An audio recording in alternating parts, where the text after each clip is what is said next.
ఉపవాసం అనేది పూర్తిగా లోకంతో సంబంధాలు తెంపేసుకుని దేవునితో సమయాన్ని గడపటం.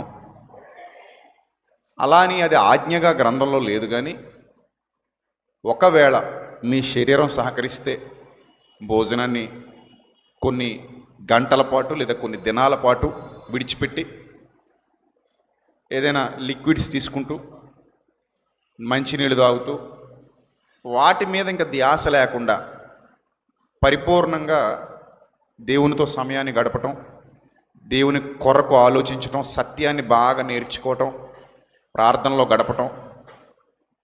ఇందాక చెప్పాను కదా, 3 రోజులు యేసుప్రభు వారు వాక్యం బోధించినప్పుడు వాళ్ళకి ఏం భోజనం పెట్టలేదు. కళ్ళు తిరిగి పడిపోతారేమో అని డౌట్ వచ్చినప్పుడు లాస్ట్లో భోజనం పెట్టి పంపించారు. అంటే వాళ్ళు ఉపవాస కాలం అంతా కూడా వాక్యం సత్యం వినడంలో, అక్షయ ఆహారం భుజించడంలో గడిపారు. అలాగా ప్రార్థనతో దేవుని సన్నిధిలో, దేవుని సహవాసంలో ఎదగడం అనేది చాలా గొప్ప విషయం. ఇప్పుడు ఆచారబద్ధంగా దాన్ని తీసుకోవటానికి వీల్లేదు. చాలామంది 40 దినాలు ఉపవాస ప్రార్థనల పేరు చెప్పి ఒక ఆచారాన్ని అనుసరిస్తారు. ఆచారంగా అది మారకూడదు. 40 దినాలు చేయడం మంచి పద్ధతే. 40 దినాలు దేవునితో గడపడం, దేవుని సన్నిధిలో గడపడం అంటే చిన్న విషయమేం కాదు, గొప్ప విషయమే అది. కాకపోతే దాన్ని ఆచారంగా మార్చి దాంట్లో అర్థం పర్థం లేని ఆచారాలు తీసుకొచ్చి వాటిని కంటిన్యూ చేస్తూ అది భక్తి అనుకోవటంలోనే చాలామంది దారి తప్పిపోతున్నారు. అలాగని బైబిల్లో ఆజ్ఞగా అలా అని ఇవ్వబడలేదు. మీరు సంవత్సరానికి ఒకసారి 40 దినాలు ఉపవాసం ఉండాలని బైబిల్లో ఎక్కడ ఆజ్ఞ అయితే లేదు. ఎవరో పూర్వీకులు దాన్ని ఏర్పాటు చేశారు, మన వాళ్ళు చాలామంది దాన్ని కంటిన్యూ చేస్తున్నారు. సరే, తప్పులేదు, దాన్ని పద్ధతిగా వాడుకోవటం వరకు తప్పులేదు. పద్ధతిగా దేవుని కొరకు, మీ ఆత్మీయ అభివృద్ధి కొరకు ఆ సమయాన్ని వినియోగించుకుంటే మంచిదే. నేను చెప్పేది మీకు అర్థం కావాలి. ఆ సమయాన్ని అలా వినియోగించుకోకుండా వ్యర్థమైన, అవసరం లేని ఆచారాలలోనికి మనం ఒకవేళ అడుగు పెడితే తద్వారా నష్టపోతాం. ఇప్పుడు ఉపవాస ప్రార్థన నిజంగానే ఆత్మీయ జీవితానికి మేలు చేస్తుందా లేదా అని అంటే, ఉదయకాలం చెప్పాను, పూర్వీకులు చాలామంది ఉపవాసం ఉండేవారు. ఎలా ఉండేవారు ఉపవాసం అంటే, పొద్దునే ఒకసారి తినేసి, తెల్లవారుజామున ఒకసారి తినేసి, 3-5 దాకా వెయిట్ చేసి, మళ్ళీ 3 గంటలకు 3 పూటలు కలిపి తినేసి, అలాంటి ఉపవాసాలు కాదు వాళ్ళు చేసినవి. ఇక పరిపూర్ణంగా వాళ్ళ మనస్సు తిండి మీద లేదు, తిండి మీద ధ్యాస లేదు, వాళ్ళకి తిండి తినాలన్న ఆలోచన లేదు. కట్టేశారు, మొత్తం మనసును కట్టేశారు. తిండి తినాలన్న ఊహ కానీ, తిండి తినాలన్న ధ్యాస కానీ, తిండి తినాలన్న ఆలోచన కానీ ఏమాత్రం వాళ్ళ మనస్సులోనికి చొరబడనివ్వకుండా సంపూర్ణంగా, పరిపూర్ణంగా ప్రభుతో సమయాన్ని గడపడానికి వాళ్ళు నిశ్చయించుకున్నారు. అలా వాళ్ళు ప్రభుతో సమయాన్ని గడపటంలో నిమగ్నమైపోయారు, లీనమైపోయారని చెప్పాలి. లీనమైపోయారు. సో అంటే ఉపవాసం ఉండి ఖాళీగా కూర్చోలేదు. ఉపవాసం ఉన్నప్పుడు ముందు ఆత్మీయ ఆహారాన్ని తీసుకోవటం మొదలుపెట్టారు. లేదు, ప్రార్థనలో సమయం గడపడం మొదలుపెట్టారు, దేవునితో మాట్లాడడం మొదలుపెట్టారు. అసలు నిజానికి ఉపవాసం అంటే ఏంటి, దేవునికి ఇష్టమైన ఉపవాసం ఏంటి, ఇవి మనం ఆలోచన చేస్తే ప్రియమైన దేవుని ప్రజలరా, చాలా లోతైన సంగతులు గ్రంథంలో ఉంటాయి. నిజంగా చెప్తున్నాను, వీటిని మీరు కరెక్ట్గా అర్థం చేసుకోగలిగితే ఒక మెట్టు ఎక్కుతారు తప్ప ఒక మెట్టు దిగరు. నా మాటలు జాగ్రత్తగా వినండి. కరెక్ట్గా మీరు బైబిల్ని అర్థం చేసుకోగలిగితే ఒక మెట్టు ఎక్కుతారు తప్ప ఒక మెట్టు దిగరు. గ్రంథంలో కొంతమంది భక్తులు ఉన్నారు, వాళ్ళు ఆయా సమయాల్లో ఉపవాసాలు చేశారు. ఒకసారి చూద్దాం, పరిశీలనాత్మకంగా చూద్దాం. న్యాయాధిపతుల గ్రంథం 20వ అధ్యాయం 24 నుంచి చూద్దాం. న్యాయాధిపతుల గ్రంథం 20వ అధ్యాయం 24. కాబట్టి ఇశ్రాయేలీలు 2వ దినమున బెన్యామీనీయులతో యుద్ధం చేయగా,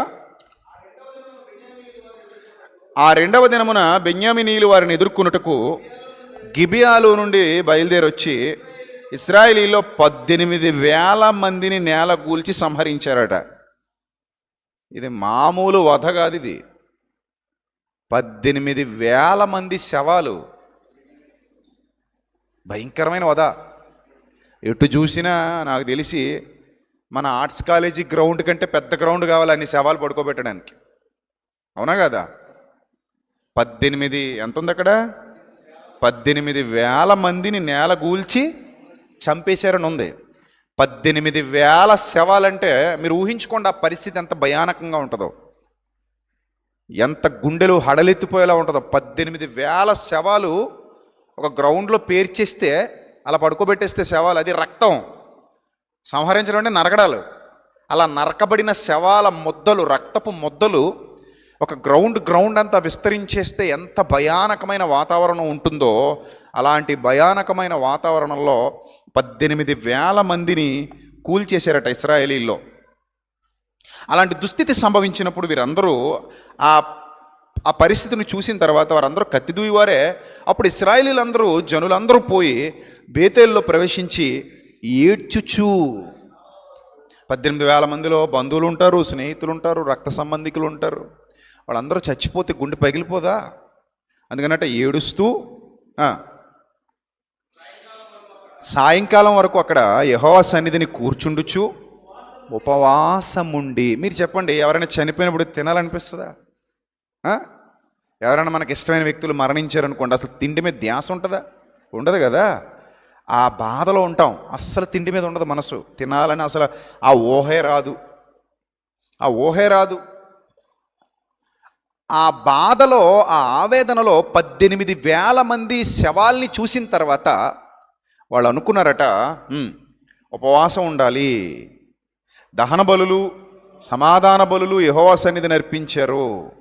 ఆ దినములలో యెహోవా నిబంధన మందసం అక్కడే ఉంది. అంటే ఎప్పుడైతే సమస్య వచ్చిందో వీళ్ళ జీవితంలో ఎప్పుడైతే భయం చోటు చేసుకుందో, వీళ్ళ జీవితంలో ఎప్పుడైతే కన్నీళ్లు చోటు చేసుకున్నాయో, కష్టాలు చోటు చేసుకున్నాయో, వాటిని గూర్చి దేవునికి చెప్పడానికి, ప్రార్థించడానికి, దేవునితో సమయం గడపటానికి వీళ్ళందరూ ఏం చేశారంటే ఉపవాసానికి సిద్ధమయ్యారు. ఉపవాసం ఉండి ఆ దహన బలులు, సమాధాన బలులు అర్పించి ఇక ఒక ఆత్మీయ వాతావరణంలో దైవ సంబంధమైన కార్యక్రమాలలో నిమగ్నమైపోయినట్టుగా మనకి ఇక్కడ కనబడుతుంది. ఆ దైవ సంబంధమైన కార్యక్రమాల్లో నిమగ్నమైపోయి ఆ ఉపవాసాన్ని వాళ్ళు కొనసాగించారు. మీరు బాగా అర్థం చేసుకోండి, ఉపవాసం అనగానే అదొక ఆచారం కాదు. ఆచారంగా వీళ్ళు చేసినట్టు మనకి ఇక్కడ కనబడట్లేదు. వాళ్ళ సమస్యలో, వాళ్ళకున్న ఆ శోధనలో, వాళ్ళకున్న ఆ బాధలో వాళ్ళు దాన్ని జయించడానికి మొత్తం అన్నీ వదిలేసుకుని అక్కడికి వచ్చి కూర్చున్నారు. అన్నం మానేసుకుని, అన్నీ మానేసుకుని దేవునితో సమయం గడుపుతూ ప్రభు దగ్గర మొరపెడుతున్నారు వాళ్ళు. ఎందుకంటే వాళ్ళకి అంత భయంకరమైన శోధన ఉంది, అంత భయంకరమైన వేదన ఉంది. ఏమండి, ఇక్కడ మరో సందర్భాన్ని కూడా మనం చూస్తే సమూయేలు మొదటి గ్రంథం 7వ అధ్యాయం 6వ వచనంలో కూడా ఒక మాట వ్రాయబడింది. సమూయేలు మొదటి గ్రంథం 7వ అధ్యాయం 6వ వచనం చూద్దాం ఒకసారి. సమూయేలు మొదటి గ్రంథం, అందరూ తీయాలి బైబిల్.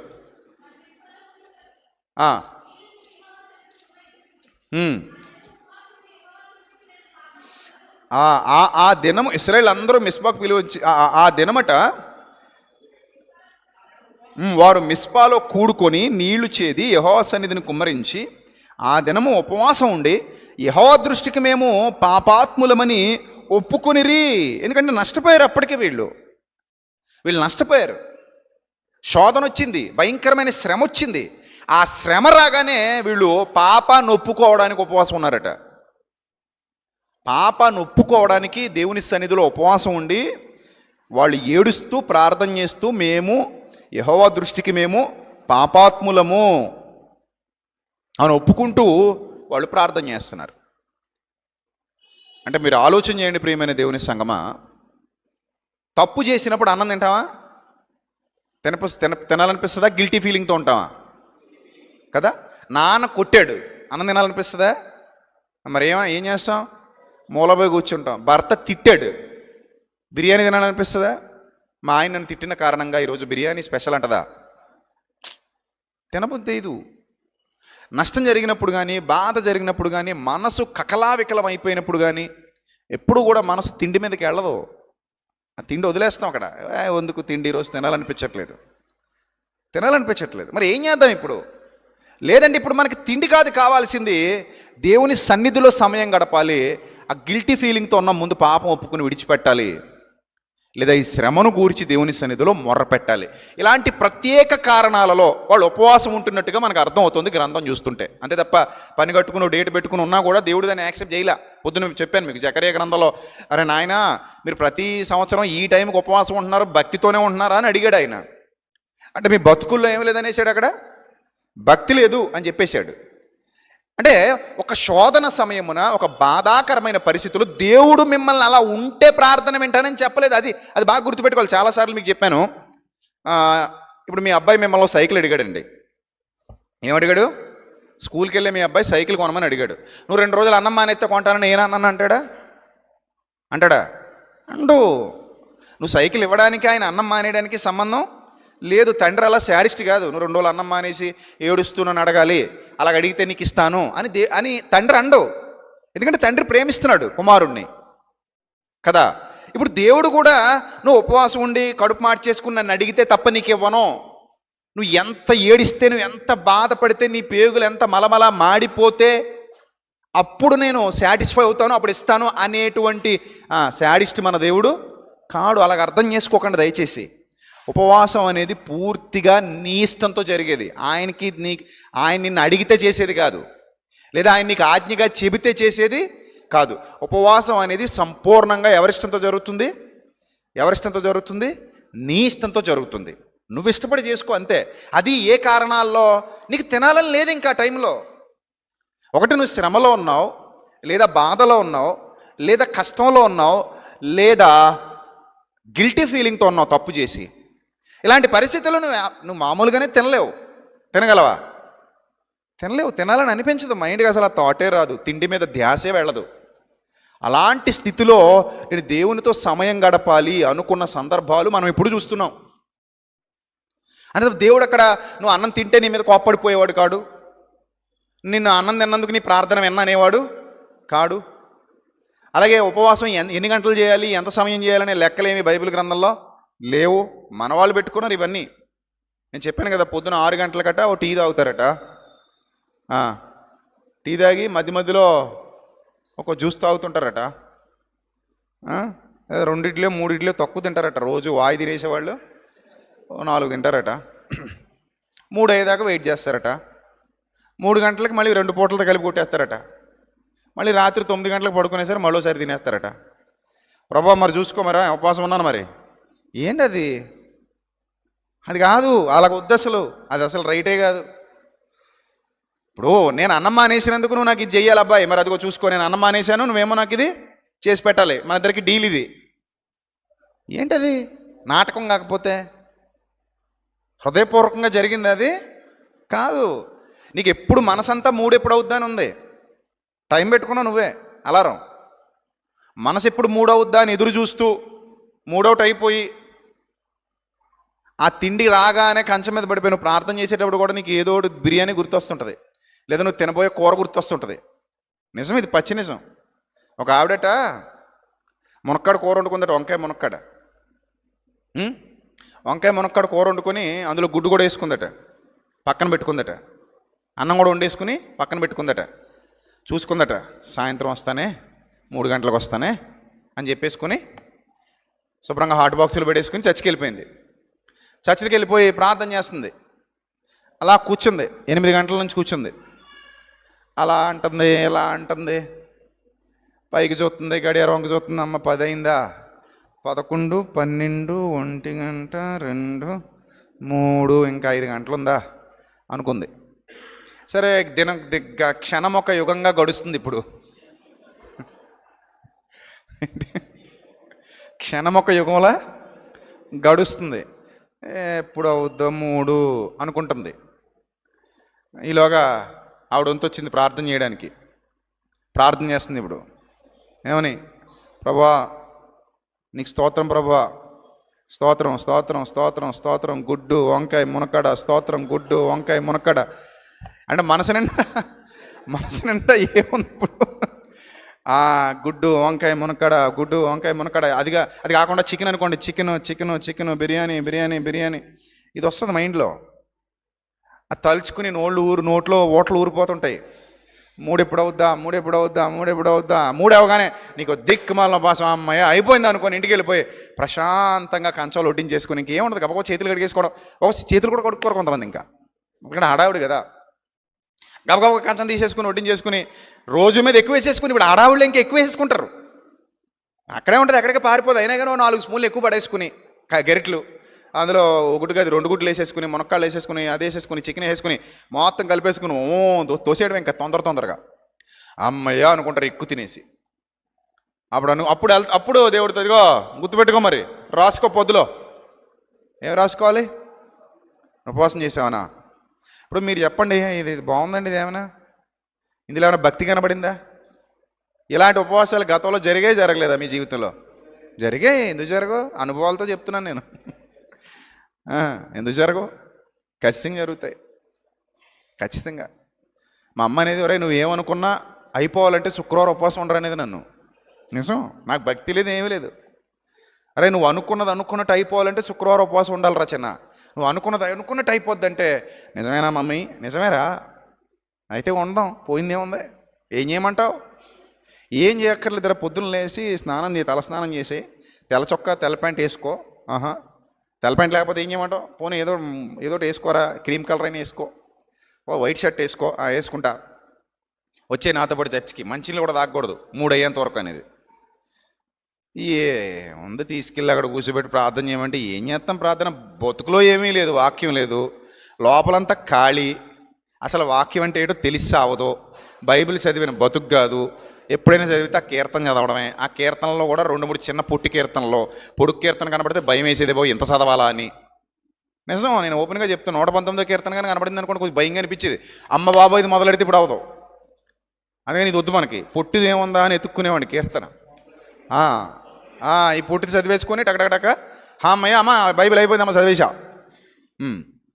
ప్రార్థన చేయమంటే ఏం చేస్తామండి? పొద్దున 6 గంటల నుంచి 3 గంటలకి ఏముంటుంది చెప్పండి? బుర్రలో బైబిల్ లేదు, దేవుడితో సహవాసం లేదు, కానీ ప్రార్థన చేసేయాలి. ఏం చేస్తాను నేను? ప్రార్థన నా పెండాకుడి చేసేది ఏమీ లేదు. ఇంక అక్కడ అలా కూర్చొని స్తుతి స్తుతి స్తుతి స్తుతి స్తుతి కాసేపటికి నోట్లోంచి స్తుతన్న రాగం అంతే. కాసేపటికి ఇంకా మనసులో అనుకుందామని పైకి అనుకుంటా స్తోత్రం అని మనసులో అనుకుంటూ, ఇంకా మనసులో అనుకున్నప్పుడు సౌండ్ రాకుండా కాసేపటికి నిద్ర వచ్చేది. అక్కడ తల ఇట్టేసుకుని చక్కగా ఇలాగా పడుకోవడమే. నిజం, పడుకునేవాడిని. కాసేపటికి లేచి అటు తిరిగి ఇటు తిరిగి 12 అయ్యేదాకా అక్కడ ఏముండదు. ఆ 12 అయ్యేదాకా టైం గడిపి, లేదా ప్రార్థన పాటలో ఏదో చిన్న ఒక అరగంట ప్రసంగం వినేసి 3 అయ్యేసరికి అమ్మో రా తల్లో వెళ్ళిపోదాం అని గబగబా బండి ఎక్కించుకుని రైమని ఇంటికి దారిలో ఎవడైనా కనబడడానికి తర్వాత వస్తాం, బాయ్ టాటా గుడ్ బై. ఇప్పుడు డైరెక్ట్ ఎక్కడికి వెళ్ళిపోవాలి? ఇంటికి. గబగబా చేతులు కడిగేసుకుని పెట్టాయి, తొందరగా పెట్టాయి, తినేయాలి. ఏముంది ఇందులో? భక్తి ఏమీ లేదు, వేస్ట్. అది వేస్ట్. సో నువ్వు ఎంగేజ్ అవ్వాలి అంటే, నువ్వు అక్కడ ఆత్మీయంగా బలపడాలి అంటే ముందు నీలో ఉండాలి వాక్యం అనేది. నువ్వు వెళ్ళిన తర్వాత ఆ వాతావరణంలో నీకు అన్నం గుర్తురాకూడదు. అలాంటి ఆత్మీయ వాతావరణం, వాక్యం, సత్యం, ప్రార్థన జీవితం ఇవన్నీ అక్కడ ఉండాలి. నీలో అంత ఆసక్తి పుట్టాలి ముందు. అర్థమైందా? అప్పుడు నీకు ధ్యాస ఉండదు. రెండోది, అంత కాంప్లికేట్ అయిపోకుండా ఒక వాటర్ బాటిల్ దగ్గర పెట్టుకుని, లేదా ఒక 1/2 లీటర్ కొబ్బరి నీళ్ళు దగ్గర పెట్టుకుని, లేదా తేనె నిమ్మరసం పెట్టుకుని దగ్గర 1 లీటరు, ఒక గ్లాసు గంటకో 2 గంటలకో తాగుతూ అలా పక్కన పెట్టుకుని చక్కగా బైబిల్ చదువుకోవడమో, ప్రార్థన చేసుకోవడమో, వాక్యం ఎక్కువ వినడమో. ఈ స్థాయికి వెళ్ళాలంటే ముందు ఇంట్రెస్ట్ ఉండాలి. ఇంట్రెస్ట్ లేకపోతే ఏది జరగదు. ఆ ఇంట్రెస్ట్ పుట్టాలంటే ముందు నీ మైండ్ నిండా ఏముండాలి? దేవుని మాటలు ఉండాలి, దేవుని వాక్యం ఉండాలి. మీరు ఆలోచన చేయండి బాగా. సో అలాంటి ఉపవాస ప్రార్థన మనకు కావాలట. అందుకే యెషయా గ్రంథం 58వ అధ్యాయం ఒకసారి మళ్ళీ వెళ్దాం అక్కడికి. యెషయా గ్రంథం 58వ అధ్యాయం, అందరూ తీయండి, బైబిల్ తీయండి. యెషయా గ్రంథం 58వ అధ్యాయం 4. మీరు కలహపడుచు వివాదాలు చేసుకుంటూ అన్యాయంగా గుద్దులాడుతూ ఉపవాసాలు ఉంటారు. మీ కంఠధ్వని పరమున వినబడినట్లుగా మీరు ఇప్పుడు ఉపవాసాలు ఉండరు. అట్టి ఉపవాసం నాకు అనుకూలమా?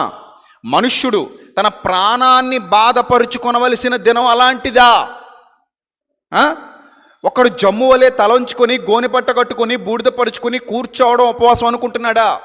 అలాంటి ఉపవాసం యెహోవాకు ప్రీతికరమని మీరు అనుకొందురా? కాదు. మరి ఏంటి? నెంబర్ 1, దుర్మార్గులు కట్టిన కట్లను విప్పుటయు. చూసారా? దుర్మార్గులు కట్టిన కట్లు విప్పడం ఉపవాసం అంటున్నాడు. విప్పడం ఉపవాసం. దానికోసం నువ్వు చేసే ఏదైనా ఉపవాసమే. నేను చెప్తున్నాను కదా, ఉపవాసం అనగానే లోకంతో సంబంధాన్ని కొన్ని గంటల పాటు లేదా కొన్ని దినాల పాటు ఆ పని కొరకు కట్ చేసుకోవటం, ఈ దేవుని పని కొరకు.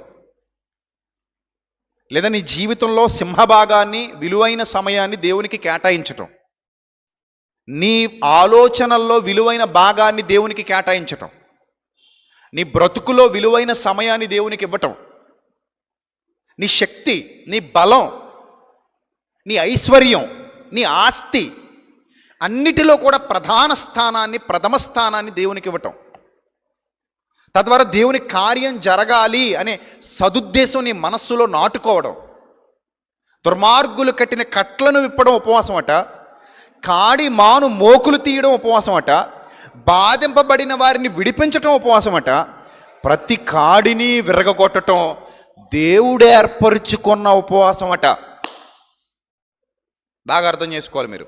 ఇక్కడ 2 ఉపవాసాలు మనకు కనబడుతున్నాయి. ఒకటి దేవుడు ఏర్పరుచుకున్నది, రెండోది మనం ఏర్పరుచుకున్నది. మనం ఏర్పరుచుకున్న ఉపవాసంలో కేవలం అన్నం ఒకటే మానేస్తున్నాం. అది కూడా కొన్ని గంటలు. అర్థమైందా? నిజానికి దేవుడు ఏర్పరుచుకున్న ఉపవాసం ఏమంటుందంటే, దుర్మార్గులు కట్టిన కట్లు విప్పు అంటుంది. ఏమంటుంది? దుర్మార్గులు కట్టిన కట్లు నువ్వేం చేయాలి? విప్పాలి. ఏ దుర్మార్గుడు కట్లు కట్టాడు? అపవాదనే దుర్మార్గుడు లోకమంతటికి కట్లు కట్టాడు. విప్పాలంటే మరొక సైనికుడిగా, దేవుని బిడ్డగా నువ్వు లోకానికి వెళ్ళాలి. నువ్వు సమాజానికి సత్య సువార్తను వ్యాపింపజేయాలి. నీతి మార్గాలలో అనేకుల్ని నడిపించాలి. వాళ్ళ బ్రతుకుల్ని దిద్దాలి. దాని కొరకు నువ్వు ప్రయాస పడాలి. అర్థమైందా? అదే వ్రాయబడింది ఇక్కడ. దుర్మార్గులు కట్టిన కట్లను నువ్వేం చేయాలట? విప్పాలి. నెక్స్ట్, కాడి మాను మోకులు తీయాలి. కాడి మాను మోకు అంటే అది ఒక మేకు కొట్టినట్టుగా మోకు, కాడి మానుకి వేసినటువంటి మోకు. ఉదాహరణకి ఎద్దుల బండి ఉంటుంది కదా, అటు ఇటు 2 ఎద్దులకి ఒక కాడిమాన్ ఉంటుంది కదా, దాని మీద అటు ఇటు ఏమేస్తారు? మూకులు వేస్తారు శీలల మాదిరిగా. అవి ఉంటే ఇంకెవడో అందులో నుంచి బయటికి రాలేడు. అది తీసేస్తేనే అందులో నుంచి అవి బయటికి రాగలవు. అలా బంధింపబడిన వారిని విడిపించటం, బాధింపబడిన వారిని విడిపించటం, ప్రతి కాడి విరగొట్టటం, ఇది నేను ఏర్పరచుకున్న ఉపవాసం కదా. చేయగలవా? నా కుమారుడు నువ్వు ఇలాంటి ఉపవాసం చేయగలవా? ఈ ఉపవాసం చేసే క్రమంలో నువ్వు అన్నాన్ని మర్చిపోగలవా? ఈ ఉపవాసం చేసే క్రమంలో నువ్వు నీ కోసం బతకటాన్ని మర్చిపోగలవా? నువ్వు నీ జీవితంలో ఇలాంటి త్యాగాలకు పూనుకోగలవా? మీరు చెప్తే నమ్మరు. సెమినార్లో సరిగా నిద్ర లేదు నాకు 6 రోజులు కూడా. 1 గంట పడుకున్న రోజు కూడా ఉంది. 1 గంట. ఆ గంటలో ఏం పట్టించేస్తుంది నిద్ర? మళ్ళీ మధ్యలో షూటింగ్, రాత్రంతా ఆ పాట షూటింగ్. అదిగో మా హీరో గారు కూడా వచ్చారు ఇక్కడికి. ఆ నేసుకుని పాట షూటింగు. ఆ రాత్రి 3-5 ఇంటికి వెళ్ళేసరికి 4. నాతో పాటు మన కుర్రాళ్ళు కూడా నిద్రపోకుండా ఉండేవారు. మళ్ళీ పొద్దున్నే లేవాలి, మళ్ళీ సబ్జెక్టులు ప్రిపేర్ చేసుకోవాలి, మళ్ళీ వచ్చేయాలి. ఒకసారి టిఫిన్ కూడా తినేవాడిని కాదు. లేదు, అయిపోయింది. మళ్ళీ మధ్యాహ్నం ఎప్పుడో భోజనం, అది సెమినార్ దగ్గరే. సో ఇవేవి నేను తిండి పట్టించుకోవట్లేదు, నిద్ర పట్టించుకోవట్లేదు, ఇంకేం పట్టించుకోవట్లేదు. నాకు సంబంధించిన విషయాలు పరిపూర్ణంగా నాకంటూ ఒక బాధ్యత ఉంది. నా తండ్రి పని అది. నా తండ్రి పని నేను చెయ్యాలి. నా తండ్రి పనిలో నేను ఉండాలి. తద్వారా ఎంతోమంది ఆత్మీయ జీవితాలు కట్టాలి. పాపం వాళ్ళ బ్రతుకుల్లో బాధల్లో ఉన్నారు, వాళ్ళకి వాక్యం తెలీదు, నశించిపోతున్నారు. కాపరి లేని గొర్రెల వలె త్రోవ తప్పి నశిస్తున్నారు. వాళ్ళకి సత్యవాక్యాన్ని బోధించాల్సిన బాధ్యత మన మీద ఉంది. వీళ్ళందరూ నా తమ్ముళ్ళు, నా చెల్లెమ్మలు, నా అక్కలు, నా అన్నలు. వీళ్ళ బాధ్యత నాది. నేను వీళ్ళని కాపాడుకోవాలి, రక్షించుకోవాలి, సత్య మార్గంలో నిలబెట్టుకోవాలి, ఈ తపనతో తాపత్రయంతో పనిచేస్తున్నప్పుడు తిండి మీద ఉండదు. ఇంకా మన గోల్ అంతా ఏంటంటే సత్యం ప్రకటింపబడుతున్న సమయం ఇది, దేవుని కార్యం జరుగుతున్న సమయం ఇది, అనేక మంది సత్యంతో కట్టబడుతున్న సమయం ఇది. మనం పరిపూర్ణంగా దానికి విధేయత చూపించాలి. ఇది నా తండ్రికి ఇష్టమైన ఉపవాసం.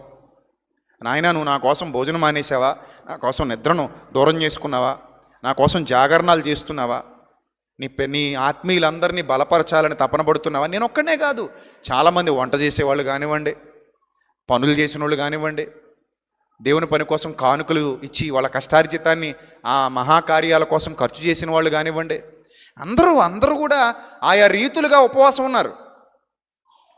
కష్టపడ్డారు, రాత్రనక పగలనక నిద్ర లేకుండా పనులు చేశారు.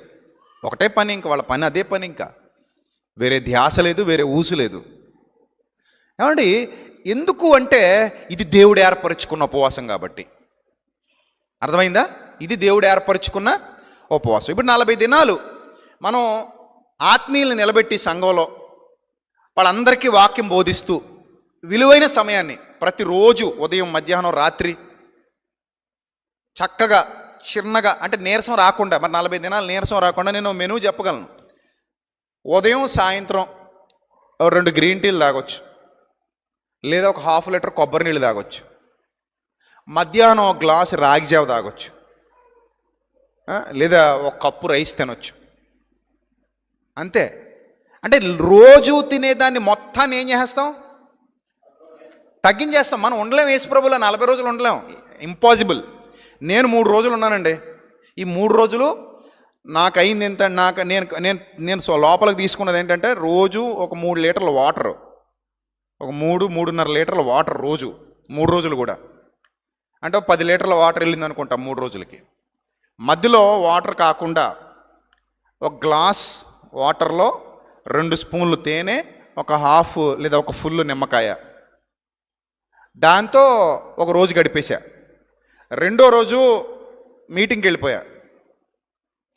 వెళ్ళిపోయి వాకింగ్ చెప్పేసి సాయంత్రం కొంచెం నీరసం అనిపించింది. ఇంటికి వచ్చి నీరసం అనిపిస్తే ఒక ½ లీటరు కొబ్బరి నీళ్ళు తాగి పడుకున్నానండి ఆ రెండో రోజు. మూడో రోజు మళ్ళీ తేనె, నిమ్మరసం, ఇంకంతే. ఆ రోజు కూడా నేను వాక్యంలోనే ఉన్నాను. ఆ 3 రోజులు పూర్తి అయిపోయాక ఒకేసారి మళ్ళీ బిర్యానీ తినేయకూడదు, దెబ్బ అయిపోద్ది బాడీ. సో 3 రోజులు పూర్తయిన తర్వాత నేను ఒక గ్లాస్ దానిమ్మ రసంతో అది ముగించి మధ్యాహ్నం మళ్ళీ ఏదో ఒక ఫ్రూట్ జ్యూస్ తాగా. ఆ రోజు రాత్రికి కూడా ఏదో ఫ్రూట్ జ్యూస్ తాగి 4వ రోజు కూడా గడిపేశా. 5వ రోజు పొద్దునే ఫ్రూట్స్ తిన్నాను, మొక్కలు. అర్థమైందా? ఇలాగ నేను 5 రోజులు, ఆ రోజు ఇంకంతా మొక్కలు తినగా, ఆ రోజు ఫ్రూట్ మొక్కలు, కూరగాయ మొక్కలు, ఆ మొక్కలు తిని ఒక 5వ రోజు కూడా గడిపేశా. అంటే మనం ఉపవాసం ఉంటున్నాం అని అంటే 2 విధాల మేలులు జరగాలి. ఒకటి, మన ఆత్మీయంగా మేలు పొందుకోవాలి, మనం ప్రార్థనలో, వాక్యంలో గడపాలి. రెండోది, మన శరీరానికి కూడా డీటాక్సిఫికేషన్ అయిపోవాలి, మొత్తం బాడీలో ఉన్న డీటాక్స్ అయిపోవాలి, మొత్తం బాడీలో ఉన్న చెత్త, మలినాలు, వ్యర్థాలు అన్నీ బయటికి పోయి మిషన్ మొత్తం రెస్ట్ తీసుకుని మళ్ళీ కొత్తగా తయారు చేసుకోవాలి. ఇవి ఉపయోగపడతాయి. కానీ అందరూ ఇలా చేయకూడదు, ఎందుకంటే ఇన్ని రోజులు అందరూ ఉండలేరు, తేడాలు వచ్చేస్తాయి. ఒక్కరోజు చేయొచ్చు. ఈ ఒక్క రోజులో మనకిష్టమైన ఉపవాసంతో పాటు ఇది మిక్స్ చేయాలంటున్నాను నేను. అది దేవునికి ఇష్టమైన ఉపవాసాన్ని కలపాలి దాంట్లో. నా బోధ మీరు అర్థం చేసుకోండి జాగ్రత్తగా. ఇప్పుడు అన్నం మానేస్తే సరిపోద్దని ఆయన అనలేదు అక్కడ. ఇవన్నీ చెయ్యండి అన్నాడు. తర్వాత చూడండి, 7వ వచనం చూడండి. నీ ఆహారము ఆకలి కొన్నోడికి పెట్టేయి. అబ్బా, అదిరిపోయింది కదా ఇది. మరి నేను ఉపవాసం ఉన్నాను, నా ఫుడ్ మిగిలిపోతుంది నా దగ్గర, మరి దాన్ని ఏం చేయాలి నేను? ఆ రోజు ఎవరైనా ఆకలి బాబాయ్ అని వచ్చాడు అనుకో, పెట్టేయి, నువ్వు తిన్న ఆయన, నువ్వు తిను అని పెట్టేయి. నీ ఆహారం ఆకలి కొనిన వానికి పెట్టు. నీ రక్త సంబంధికి కష్టం వచ్చినప్పుడు ముఖం తప్పించుకొని వెళ్ళిపోకు. దిక్కుమాలిన భేదల్ని నీ ఎంట చేర్చుకో. వస్త్రహీనుడు ఎవడైనా నీకు కనబడినప్పుడు వాడికి వస్త్రాన్ని ఇవ్వు. ఇది కదా నాకు ఇష్టమైన ఉపవాసం అన్నాడు. అర్థమైందా? అంటే ఇందులో ఖర్చు ఉంది. ఇందులో ఏముంది?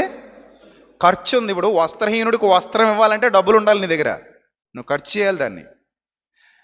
అన్నం లేనుడికి అన్నం పెట్టాలంటే నీ దగ్గర అన్నం కొనగలిగే సామర్థ్యం, వండగలిగే సామర్థ్యం, పెట్టగలిగే సామర్థ్యం ఉండాలి. తర్వాత బేదోడిని ఆదుకోవాలంటే నీ దగ్గర సామర్థ్యం ఉండాలి. నీ రక్త సంబంధికి ముఖం తప్పించకూడదంటే వాడి కష్టంలో నువ్వు వాడికి సహాయం చేయగలిగే సామర్థ్యం ఉండాలి. అలాంటి స్థితిలో నువ్వు చేసే త్యాగాన్ని కూడా ఉపవాసం అని అంటున్నాడు దేవుడు. నాకు ఈ ఉపవాసం కూడా ఇష్టమట. ఇప్పుడు 2 ఉపవాసాలు చెప్పాడు ఆయనకి ఇష్టమైన ఉపవాసాలు. ఒకటి ఆత్మీయంగా సంకెళ్లలో, పాపపు సంకెళ్లలో బందీలుగా ఉన్న వారిని విడిపించడం ఉపవాసం అంటున్నాడు. దానికోసం నువ్వు ప్రయాసపడడం ఉపవాసం అంటున్నాడు. అర్థమైందా? ఇప్పుడు సెమినార్లో నేను ఒక్కడనే కష్టపడలేదు కదా, చాలామంది. ఇప్పుడు ఆదివారం ఆరాధన నేను ఒక్కడనే కష్టపడినా కదా, చాలామంది పిల్లలు ఇక్కడ కష్టపడతారు. నేను వచ్చేసరికి అన్నీ రెడీగా ఉంటాయి. ఎక్కడ కానీ, మండపేట కానీ, బలభద్రపురం కానీ, ఎక్కడైనా సరే, లేదా మంత్లీ హైదరాబాద్లో జరిగే సెమినార్స్ కానీ, ఎక్కడ జరిగినా సరే, అది విజయవాడ కానీ ఎక్కడైనా కానీ, నేను వచ్చేసరికి అన్నీ రెడీ చేసి పెడతారు పాపం పిల్లలు. అన్నయ్య వచ్చేస్తున్నారు, ఆయన వచ్చి మాకు సత్యవాక్యం ఉపదేశిస్తారు, ఈలోగా మేము కష్టపడాలి, ఈలోగా మేము శ్రమపడాలి. నా ముందు నాకు సైన్యంలాగనమాట ఇదంతా. నా సైన్యం, నా తమ్ముళ్ళు, నా అన్నలు, నా అక్కలు, నా చెల్లెళ్ళు అందరు కష్టపడతారు. వీళ్ళందరూ కష్టపడబట్టే నేను చక్కగా వచ్చేసి వాకింగ్ చెప్పేస్తున్నాను. లేకపోతే ఈ లైట్లని, ఈ సౌండ్ అని, ఈ కెమెరాలని, ఇలా నన్ను తీసుకురావడానికి నా రథసారథి, నా కారు డ్రైవింగ్, ఇలా ఒకటి కాదు కదా, అన్నింట్లో నాకు ఎవరు ఉండాలి? సపోర్టర్స్ ఉండాలి. కెమెరా విషయంలో, ఎడిటింగ్ విషయంలో, ఈ సౌండ్ సెట్టింగ్స్ విషయంలో అన్నీ మోసుకురావడం, తీసుకెళ్ళడం, ఇలా అందరూ కూడా నాతో పాటు కలిసి పనిచేస్తున్న ఒక big team, I for god team. వీళ్ళందరూ కష్టపడతారంటే వాళ్ళందరూ ఉపవాసాలు చెయ్యాలి, చేస్తారు, చెయ్యాలి, తప్పదు. అర్థమైందా మీకు? సో ఇందులో 2 కనబడ్డాయి మనకి. ఇలాంటి ఉపవాసం నాకు ఇష్టం అనేసాడండి ఆయన. నాకు ఇది ఇష్టం ఉపవాసం అన్నాడు. మనం ఏమంటాం? ప్రభువా నేను అన్నం మానేసి 6 to 3 సెట్ చేసుకో టైము, అదే చేస్తా, ఇంకే చేయను అంటే దేవుడు ఏమంటాడు? చెప్పాలి, మీరు చెప్పాలి. దేవుడు ఏమంటాడు? నీకు ఉండదు, ఉపయోగం ఉండదు. ఒకవేళ నువ్వు నిజంగా నేను చెప్పిన ఉపవాసం ఇలా చేస్తే చూడండి ఏమనుందో అక్కడ వ్రాయబడింది, ఏమనుందో చూడండి. ఇలాంటి ఉపవాసం నువ్వు చేసిన ఎడల, అందరూ జాగ్రత్తగా చూడాలి బైబిల్. ఇలాంటి ఉపవాసం నువ్వు చేసిన ఎడల నీ వెలుగు వేకువ చుక్క వలె ఉదయిస్తుంది. నీ వెలుగు ఎలా ఉదయిస్తుంది? వేకువ చుక్క వలె ఉదయిస్తుంది. స్వస్థత నీకు శీఘ్రంగా లభిస్తుంది. నువ్వు నిజంగా దేవుని సన్నిధిలో నిలబడి దేవుని కొరకు బ్రతికే ఉద్దేశం నీకు ఉంటేనట ఆయన అంటాడు స్వస్థత నీకు శీఘ్రంగా లభిస్తుంది అంటాడు. దానికి కూడా దేవుని చిత్తం అవ్వాలి, అది దేవుడు ఇష్టం అవ్వాలి. ఇప్పుడు యేసుప్రభు అడుగుతాడు, ప్రభువా నీ చిత్తం అయితే ఈ గిన్నె నా యొద్ద నుండి తీసే అంటే తండ్రి ఒప్పుకోలేదు. ఇది కుదరదు నాయనా, అది తీయడానికి వీలు లేదన్నాడు. మనం ఒప్పుకోవాలి ఇంకా దానికి, అంతే, ఒప్పుకోవాలి. అర్థమైందా? సో అలాంటి సిచ్యువేషన్లో నీ ప్రార్థన దేవుడు వింటే గనుక స్వస్థత నీకు ఎలా లభిస్తుందట? శీఘ్రంగా లభిస్తుందట. అప్పుడు నాకు ఇష్టమైన ఉపవాసం చేస్తే స్వస్థత శీఘ్రంగా లభిస్తుందా? దేవుడికి ఇష్టమైన ఉపవాసం చేస్తే స్వస్థత శీఘ్రంగా లభిస్తుందా? దేవునికి ఇష్టమైన ఉపవాసం చేస్తే నీకు స్వస్థత శీఘ్రంగా లభిస్తుంది. ఏ స్వస్థత? 2 రకాల స్వస్థతలు ఉన్నాయి మనకి. ఒకటి ఆత్మీయ స్వస్థత, రెండోది శారీరక స్వస్థత. గత 2 వారాలు అదే చెప్పాను, మర్చిపోవద్దు మీరు. శారీరక స్వస్థత అంటే తలలో పేలు పట్టడం, చుండ్రు పట్టడం, జుట్టు ఊడిపోవడం, ఇది కాదు. అవి పోనాయి, ఎలాగ చిన్నవి అవి. మనకు డాక్టర్లు కూడా బాబు ఇది కష్టం అన్నప్పుడు, ప్రభువా నీ చిత్తమే సిద్ధించునుగాక, నన్ను స్వస్థపరచు ప్రభువా. బాధ భరించలేనప్పుడు ప్రభువా నన్ను స్వస్థపరచు, నీవు మాత్రమే ఇది చేయగలవు, నీకు అసాధ్యమైనది ఏది లేదు. ఏమి తిందుమా, ఏమి తాగుదుమా, ఏం ధరించుకుందుమా అని చింతించొద్దు, నా నీతిని రాజ్యాన్ని వెతకమన్నావు తండ్రి. నేను ఏం ఆలోచించట్లేదు ప్రభువా, నీ నీతిని రాజ్యాన్ని వెతుకుతున్నాను. నన్ను ఈ శోధనలో నుండి నీ చిత్తమైతే విడిపించు, నీ చిత్తమైతేనే అది కూడా నీ చిత్తమే సిద్ధించునుగాక, కానీ నన్ను జ్ఞాపకం చేసుకో తండ్రి అని అడగగలిగే ధైర్యం, శక్తి మనకు వస్తాయి. మనం మన జీవితంలో దేవునికి సంపూర్ణంగా సమర్పించుకుంటున్నప్పుడు ఆయన సన్నిధిలో మనం చేసే ప్రార్థనకు వెయిట్ ఉంటుంది. మీకు అర్థమైందా? మనం చేసే ప్రార్థనకు వెయిట్ ఎప్పుడు ఉంటుందంటే సంపూర్ణంగా మనం ఆయనకి సమర్పించుకుంటున్నప్పుడు ఉంటుంది. అది మన భక్తి జీవితంలో ఈ ఉపవాసం భాగం అయిపోయినప్పుడు, ప్రభువా నీకు ఇష్టమైన ఉపవాసం కూడా నేను చేస్తున్నాను, నాకు ఇష్టమైన ఉపవాసమే కాదు నీకు ఇష్టమైన ఉపవాసం కూడా నేను చేస్తున్నాను. నీకు ఇష్టమైన ఉపవాసం చేసే క్రమంలో ఈ ఉపవాసం ఆటోమేటిక్గా మిళితం అయిపోతుంది. పౌలు గారు అంటారు, తరచుగా ఉపవాసములతోనూ జాగరణములతోనూ ప్రయాసములతోనూ అన్నారా? తరచుగా ఉపవాసాలు వచ్చాయట. ఏంటి ఆయన ఉపవాసాలు? ప్రయాణం చేసుకుంటూ పోయేవాడు సువార్త పనిలో. ఒక్కోసారి భోజనం ఉండేది కాదు ఆయనకి, ఒకసారి తిండి ఉండేది కాదు. ఉపవాసం ఇంకా ఆ రోజుకి ఇబ్బందులు పడేవాడు. ఇంకా కొన్ని ఇబ్బందులు భరించాలి ఆయన సువార్త పనిలో. భరించాడు, నిందలు భరించాడు, అవమానాలు భరించాడు, సంఘముల వలన ఆపదలు వచ్చాయి, సోదరుల వల్ల, కపట సోదరుల వల్ల ఆపదలు వచ్చాయి, సముద్రాల వల్ల ఆపదలు వచ్చాయి, సంఘములన్నిటిని గురించి చెంతు ఉండేది. ఎవరైనా పడిపోతుంటే బాధపడేవాడు, ప్రార్థన చేసేవాడు వాళ్ళ కోసం. అలాగా ఆ భక్తి జీవితాన్ని కాపాడుకుంటూ ముందుకు పోయాడు. దేవునికి ఇష్టమైన ఉపవాసాలు భక్తులు చాలా చేశారు. మన జీవితంలో కూడా దేవునికి ఇష్టమైనవి చేయటంలో ఉన్న ఆనందం ఇంకెక్కడా ఉండదు. చాలామంది నన్ను మీటింగ్లు పిలిచినప్పుడు, అన్న మీకు ఏ కూర ఇష్టమన్నా, మీకు ఏది ఇష్టమన్నా అని అడుగుతుంటారు. లేకపోతే మన టీం అడుగుతారు, అన్న వస్తున్నారు కదా మీటింగ్కి, ఆయనకి ఏది ఇష్టమో తెలుసుకోండి, అది వండి పెట్టేద్దామని. ఇప్పుడు వాళ్ళకి ఇష్టమైంది నాకు వండి పెట్టాలనుకుంటున్నారా? నాకు ఇష్టమైంది తెలుసుకుని వండి పెట్టాలనుకుంటున్నారా?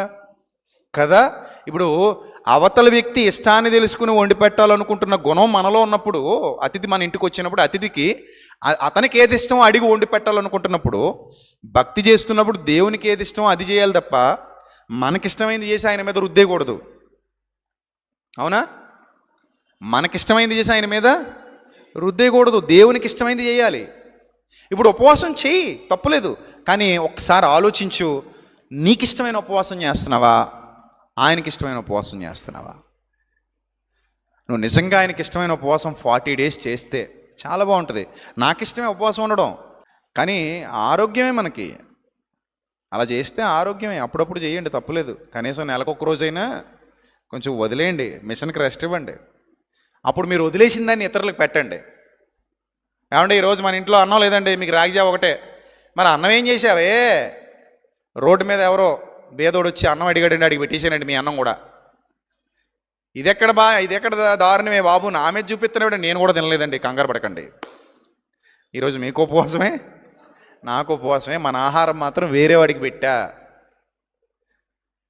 లేదా ఈ డబ్బు వేరే మంచి పనికి ఖర్చు పెట్టా, వేరే వాడికి బట్టలు కొనిచ్చా, పాపంలో పడిపోయిన వాడిని వాక్యం ప్రకటింపజేసి బయటికి లాక్కొచ్చా, ఈ ధనాన్ని దానికి ఖర్చు పెట్టా. బాగుంది కదా? దేవునికి ఇష్టమైన ఉపవాసం చేస్తున్నా. కాబట్టి కొన్ని సందర్భాలలో మనం ఆలోచించే ఆలోచనలు దేవునికి నచ్చే విధంగా ఉంటే నీకు ఎలా ఉంటుందట? అప్పుడు అలాగూ నీవు చేసిన ఎడల నీ వెలుగు వేకువ చుక్కవలే ఉదయించును, స్వస్థత నీకు శీఘ్రముగా లభించును. నువ్వు తొందరగా స్వస్థపరచబడతావట. ఆయనకి ఇష్టమైన ఉపవాసం చేయి, తొందరగా స్వస్థపరచబడతావు. స్వస్థత నీకు శీఘ్రముగా లభించును, నీ నీతి నీ ముందర నడుచును. యెహోవా మహిమ నీ సైన్యపు వెనక భాగాన్ని కాపలాగా వస్తుందట. బా, ఎంత అద్భుతమైన వాగ్దానం ఇది! యెహోవా మహిమ నీ సైన్యపు వెనుక భాగాన్ని ఏం చేస్తుందట? కాపలాగా వస్తుందట. అప్పుడు నీవు పిలువగా యెహోవా ఉత్తరమిచ్చును. నువ్వు పిలువగానే నీ పిలుపు పరమందున్న దేవుడు వింటాడు.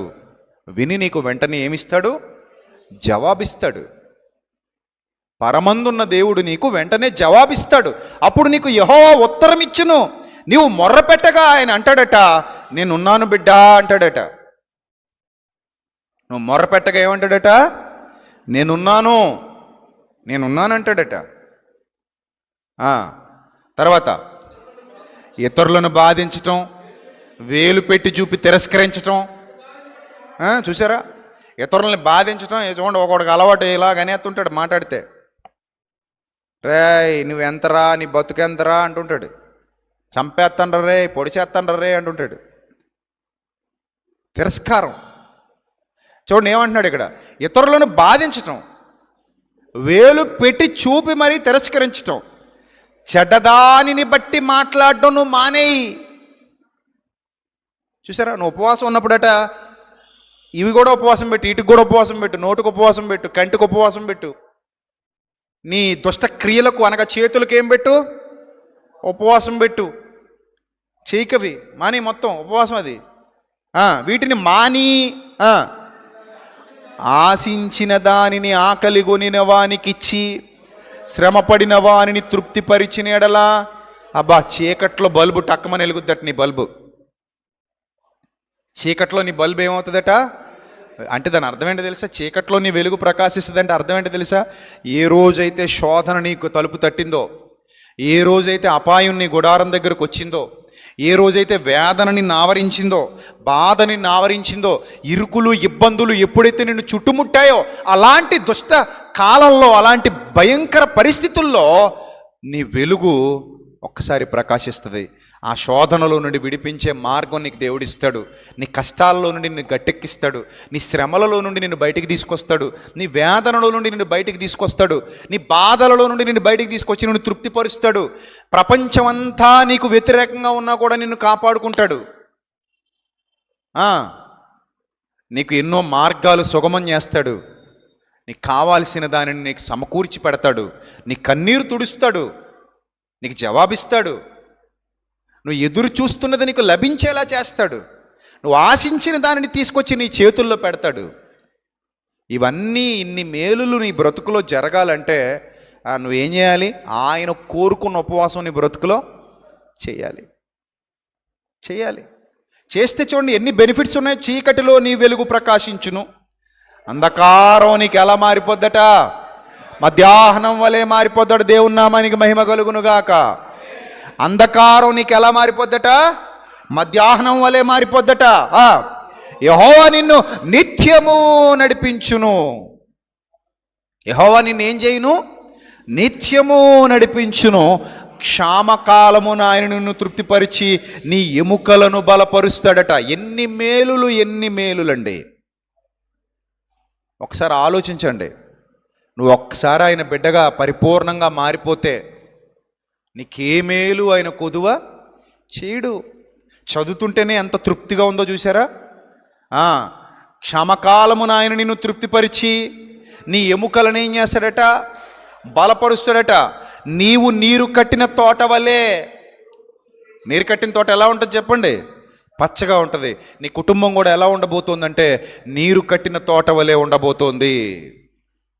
నీరు కట్టిన తోట వలె ఎప్పుడునూ ఉబుకుచుండు నీటి ఓట వలె ఉండెదవు. ఎప్పుడునూ ఉబుకుచుండు నీటి ఓట వలె ఉండెదవు. పూర్వకాలము నుండి పాడైపోయిన స్థలములను నీ జనులు మరలా కడతారు. అనేక తరముల క్రిందట పాడైపోయిన పునాదులను మరలా కడతావు. విరిగబడిన దానిని బాగు చేయువాడవనియు, దేశములో నివసించినట్లుగా త్రోవలు సిద్ధపరచువాడవనియు నీకు పేరు పెట్టబడును. చూసారా, ఆయనకి ఇష్టమైన ఉపవాసం చేస్తే ఇన్ని బెనిఫిట్స్ ఉన్నాయా? ఎస్, చాలా బెనిఫిట్స్ ఉన్నాయి ఆయనకి ఇష్టమైన ఉపవాసం చేస్తే. మరి ఆలోచించండి ఒకసారి, ఆయనకి ఇష్టమైన ఉపవాసం మన బ్రతుకులో జరుగుతున్నప్పుడు ఆ ఉపవాస ప్రార్థనలో దేవునితో సహవాసం నిజంగా ఉంటే దాన్ని మించిన ఆశ్చర్యకార్యం మరొకటి లేదు. నీకు అది దీవెన, నీ కుటుంబానికి దీవెన. శ్రమలలో, వేదనలో, బాధలలో నీ బ్రతుకులో ఆయన చూపించే ఆయన అపారమైన కృపచేత ఆవరింపబడి ఎలాంటి దుష్టశక్తి నీ మీద పని చేయాలని చూసిన అంధకార సంబంధమైన ఈ లోకానుసారుడైన దుష్టుడు, అపవాది, ఎవరిని మింగుదునా అని గర్జించి సింహం వలె వెతుకుచున్న దుష్టుడు, శోధకుడు నిన్ను ఏ విధంగా శోధించాలని చూసినా ఆ శోధనలో, వేదనలో నీకు వెలుగు చూపించడానికి దేవుడు సిద్ధంగా ఉన్నాడు. ప్రియమైన దేవుని ప్రజలారా, కాబట్టి ఇలాంటి మంచి మనస్తత్వం నీకు ఉండాలి. నేను అడుగుతున్నాను మిమ్మల్ని అందరినీ, ఒక్క 3 రోజులు మీ కుటుంబాన్ని వదిలేసి దేవుని సన్నిధిలో ఉండగలరా? మొత్తం అన్నీ వదిలేసి మీరు ఏం పెడతారో పెట్టండి బాబు, ఇక్కడే ఉంటాం, ఆ వాక్యం ఏదో బోధించండి, ఆ ప్రార్థన ఏదో నేర్పించండి, ఇక్కడే ఉండిపోతాం. కనీసం ఒక్కరోజు ఉండగలమా మనం? 24 గంటలు ఎంతమంది ఉండగలరు చెప్పండి? 24 గంటలు మేము మొత్తం అన్నీ వదిలేసుకుని దేవుని సన్నిధిలో ఉండగలమండి? ఎంతమంది ఉండగలరు? చూసారు, ఇంకా డౌట్ ఉంది చాలామందికి. మీరు ఓకే అంటే చెప్పండి, పెడదాం ఉపవాస ప్రార్థనలు. ఎవరికి చెప్పకుండా మీకు మాత్రమే తెలిసేలా, దేవునికి మాత్రమే తెలిసేలా. అప్పుడు మీకు దేవుని ఉపవాసం ఏంటో నేర్పిస్తాను. తీసుకెళ్ళి మీ చేత రోడ్ల మీద తిప్పేస్తాను మిమ్మల్ని, ఉపవాసం పెట్టి. భోజనాలు పంచిపెట్టాలి, వస్త్రాలు పంచిపెట్టాలి. ఉపవాసంలోని ఇవన్నీ. మీకు ఫుడ్ ఉండదు, సరైన ఫుడ్ ఉండదు మీకు, లో ఫుడ్, ఓన్లీ లిక్విడ్లు. మీరు పడిపోకుండా అంతే. వస్తారా నాతో పాటు? నేను ఉంటాను మీతో పాటు. సో ఏమైనా సరే మనం నిజంగా సంపూర్ణ నిశ్చయతతో దేవుని కోసం బతకటం, ఆయన ఇష్టాన్ని నెరవేర్చడం, దాన్ని మించిన ఆనందం నాకైతే వేరే ఎక్కడ దొరకలేదు. అలా మీరు బతికితే, అలా మీరు ఎదిగితే ఎంత బాగుంటుందో ఒకసారి ఆలోచించండి.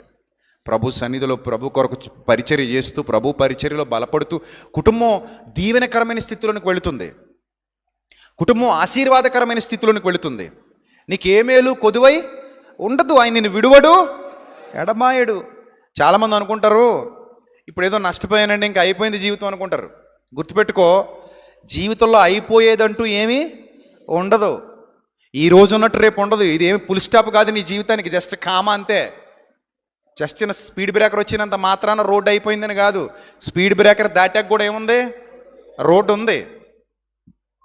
స్పీడ్ బ్రేకర్ వచ్చినంత మాత్రాన నీకు అక్కడతో నీ ప్రయాణం ఆగిపోయిందని కాదు, తర్వాత కూడా నీకు ప్రయాణం ఉంది.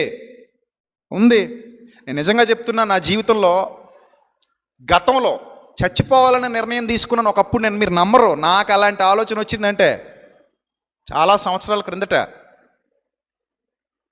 కానీ ఇప్పుడు అనుకుంటాను, అప్పుడు ఏంటి అంత ఫూలిష్గా ఆలోచించాను అనుకుంటాను. సో నీ జీవితంలో కూడా అందుకే దేవుడు ఈ అనుభవాలన్నీ నాకు ఎందుకు రుచి చూపించాడంటే, మీకు అందరికీ బోధించడానికేనేమో, నా తమ్ముళ్ళకు కుర్రాళ్ళకు చెప్పడానికేమో. అరే నాయన, మన నిర్ణయాలు తీసేసుకుంటాం కానీ అప్పటికప్పుడు అనేసుకుంటాం, ఇంకెక్కడితో నా జీవితం అయిపోయిందేమో అనుకో. ఏమవదో గుడ్డు, ఏముండదు, రేపటికి మళ్ళీ మారిపోద్ది. ఇంకొక 5 ఏళ్ల తర్వాత నీ నిర్ణయాలు మారిపోతాయి, 10 ఏళ్ల తర్వాత నీ లక్ష్యాలు మారిపోతాయి. నీ లైఫ్లో నువ్వు ఏదో అనుకుంటావు కానీ ఏమవ్వదు, ఏముండదు. బాగుంటుంది, నీ జీవితం బాగుంటుంది. ముందుకు వెళ్ళే కొలది నీ జీవితం బాగుంటుంది. భయపడకు, దిగులు పడకు, నిలబడు, బలంగా నిలబడు. దేవుడు నిన్ను విడువడు, ఎడబాయడు. ఇలాంటి ఉపవాస ప్రార్థన నీ బ్రతుకులో జరిగితే నేను అదే కోరుకుంటున్నాను. 40 దినాలు ఉపవాసం ఉంటే నాకు అప్పగించేస్తే ఈ 40 దినాలు వాళ్ళని చెక్కేసి చక్కగా సానబట్టేసి పంపించేస్తాను. నిజం. మరి 40 దినాలు మనం కూడా పెడదాం. మీరు వస్తారా చర్చికి? రోజు మానకుండా అటెండెన్స్ ఉంటుంది ఇక్కడ, ప్రజెంట్ సార్ అనాలి. హాజరు పెట్టి వచ్చిన వాళ్ళందరికీ ఏం పెడతాం? అటెండెన్స్. పొద్దున వచ్చేయాలి, సాయంత్రం పంపిస్తుంటాం. 40 దినాలు అలాగే రావాలి. కష్టమండి, ఉద్యోగాలండి, కష్టమండి, వ్యాపారాలండి. కనీసం నైట్ అయినా రాగలరా? 40 దినాలు మీటింగ్ పెడితే వస్తారా మీరు? Night, every night.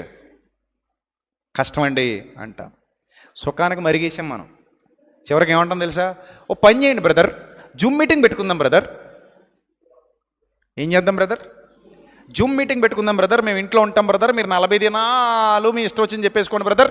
మేము శుభ్రంగా మంచమే పడుకొని జాయింట్ తింటూ ఫోన్ పెట్టేసుకుని టీవీ పెట్టేసుకుని జూమ్లో చూస్తుంటాం బ్రదర్ అంటారా? సో మనం ఆత్మీయంగా బలపడాలి అనుకున్నప్పుడు కొన్ని విషయాలలో ఖచ్చితంగా మనల్ని మనం ఏం చేయాలి? తగ్గించుకోవాలి, మనల్ని మనం సెట్ చేసుకోవాలి, కొన్ని త్యాగాలు చేయాలి.